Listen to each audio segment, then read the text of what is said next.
കൊച്ചി കലൂരിൽ യുവതികളെ ആക്രമിച്ച കേസിൽ മുഖ്യപ്രതിക്കായി അന്വേഷണം ഊർജിതമാക്കുന്നു. പാലക്കാട് സ്വദേശി അക്ബർ അലി സംസ്ഥാനം വിട്ടുവെന്നുള്ള സംശയത്തിൽ ഇതര സംസ്ഥാനങ്ങളിലേക്ക് കൂടി അന്വേഷണം വ്യാപിപ്പിക്കുകയാണ് ഇപ്പോൾ പോലീസ്.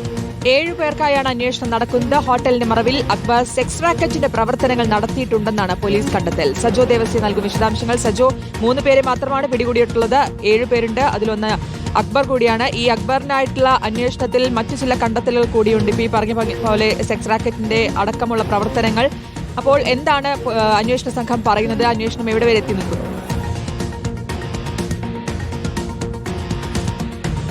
ശ്രുതി, അതായത് ഈ കേസിൽ ആകെ 10 പ്രതികളാണുള്ളത്. 10 പേരെയും നോർത്ത് പോലീസ് തിരിച്ചറിഞ്ഞിട്ടുണ്ട്. നടക്കുന്ന ആക്രമണമാണ് ഈ യുവതികൾ നേരിട്ടത് എന്ന കാര്യത്തിൽ തർക്കമൊന്നുമില്ല. കമന്റടി ചോദ്യം ചെയ്തതിന് പിന്നാലെ അതിക്രൂരമായ അതിക്രമം ഈ അക്ബർ അലിയുടെ നേതൃത്വത്തിലുള്ള പ്രതികൾ അഴിച്ചുവിടുകയാണ് ചെയ്തതിൽ 3 പേരെ നോർത്ത് പോലീസ് അറസ്റ്റ് ചെയ്തിരുന്നു. അവശേഷിക്കുന്ന 7 പേർ ഒളിവിൽ പോവുകയാണ് ചെയ്തത്. അതിൽ മുഖ്യപ്രതിയും അക്ബർ അലിയാണ്. പാലക്കാട് സ്വദേശിയാണ്. ഇയാൾ പുതിയ റോട്ടിൽ ഹൈലാൻഡ്സ് എന്ന പേരിലൊരു ലോഡ്ജ് നടത്തുന്നുണ്ട്. ആ ലോഡ്ജിന്റെ മറവിൽ പല അനധികൃത ഇടപാടുകളും ഉണ്ട് എന്ന സംശയം പോലീസിനെ സംബന്ധിച്ചിടത്തോളം ഉണ്ട്. നേരത്തെ ഇയാൾ സെക്സ് റാക്കറ്റ് കേസിൽ അറസ്റ്റിലായിരുന്നു കഴിഞ്ഞ ഡിസംബറിൽ.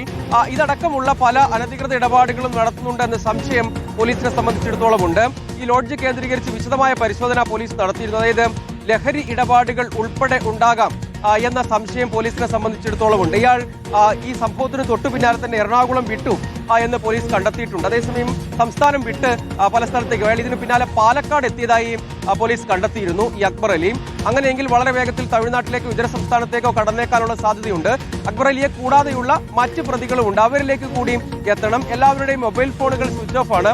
അതായത് ഈ കേസിൽ ആദ്യ 3 പേർ പിടിയിലായി എന്ന് കണ്ടതിന് തൊട്ടു പിന്നാലെ തന്നെ ബാക്കിയുള്ളവരെല്ലാവരും, അതായത് ഇവർ സംഘം ചേർന്നാണ്, അവർ ഒരുമിച്ച് ആണ് ഈ അതിക്രമമെല്ലാം നടത്തിയത് എന്നാണ് ഇതിൽ കാണേണ്ട കാര്യം. CCTV ദൃശ്യങ്ങൾ സഹിതം കാര്യങ്ങൾ പുറത്തു വരികയും യുവതികൾ വളരെ വേഗത്തിൽ തന്നെ പരാതിപ്പെടുകയും ഒക്കെ ചെയ്തതിന് പിന്നാലെയാണ് വേഗത്തിലുള്ള ഊർജിതമായ അന്വേഷണത്തിലേക്ക് പോയത്. കൊച്ചി നഗരത്തിൽ തന്നെ ഇങ്ങനെ ഒരു അതിക്രമം അരങ്ങേറുക എന്നത് പോലീസിനെ സംബന്ധിച്ചിടത്തോളം ഇതിൽ കർശനമായ നടപടി ഉറപ്പാക്കേണ്ടത് വളരെ പ്രധാനപ്പെട്ട ഒരു കാര്യമായി തന്നെ നിൽക്കുന്നുണ്ട്. അതിന്റെ അടിസ്ഥാനത്തിൽ വളരെ വേഗത്തിൽ പ്രതികളിലേക്ക് പോവുക, ഒപ്പം ഈ അക്ബർ അലിയെയും ഈ വിവാദ ഹോട്ടലിനെയും കേന്ദ്രീകരിച്ചുള്ള വിശദമായ അന്വേഷണത്തിലേക്കും തുടർ നടപടിയിലേക്കും കടക്കേണ്ടതുണ്ട്. കാരണം ഡിസംബറിൽ ഇയാൾ അറസ്റ്റിലായത് സെക്സ് റാക്കറ്റ് കേസിലാണ്. അതിലെ മുഖ്യ കണ്ണിയെന്ന് കണ്ടെത്തുകയും ചെയ്തിരുന്നതാണ്. അതിന്റെ അന്വേഷണം ഒരു വശത്ത് പുരോഗമിക്കുന്നുണ്ട്.